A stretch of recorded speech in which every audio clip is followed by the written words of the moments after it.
Hello guys, welcome back to my channel. And ఇది last Friday video. Last Friday మా TL birthday ఉంటే so అది ఒక memorable డేలా ఉంటుందని నేను ఆ డే మొత్తం క్యాప్చర్ చేశాను. ఇంక ఆఫీస్కి వెళ్ళి బర్త్డే సెలబ్రేషన్స్ అయితే స్టార్ట్ చేశాము. ఇంక బర్త్డే ఏదైనా సరే టీం మొత్తం కేక్ ఎంజాయ్ చేస్తాం కాబట్టి మాకు నచ్చిన చాకో ట్రఫుల్ కేకే ఆర్డర్ పెట్టుకున్నాం. ఇంక ఆర్డర్ పెట్టుకొని అక్కడ కేక్ కటింగ్ అయ్యాక కేక్ని అయితే ఫుల్ ఎంజాయ్ చేసాం. టేస్ట్ కూడా చాలా బాగుంది. ఇంకా బయటకు వచ్చి వేరే టీం వాళ్ళు కేక్ కట్ చెప్పించారు. సో అది కూడా చాక్లెట్ కేకే.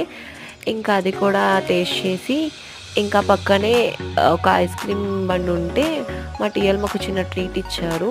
సో మేము దానికి సాటిస్ఫై అవ్వలేదు. కేఎఫ్సీకి తీసుకెళ్ళామంటే తనకి టైం అయిపోతున్నా సరే మమ్మల్ని అయితే అక్కడ డ్రాప్ చేసి నచ్చింది ఆర్డర్ చేసుకోమన్నారు. ఇంకా మేము కేఎఫ్సీకి వెళ్ళి అక్కడ మాకు నచ్చింది ఆర్డర్ చేసుకొని ఆ డేనైతే అలా ఎంజాయ్ చేసాం. వీకెండ్ కాబట్టి వర్క్ ఎక్కువ లేదు. సో ఇంకా అలా వెళ్ళి డిన్నర్ టైం మొత్తం అక్కడ స్పెండ్ చేసాం.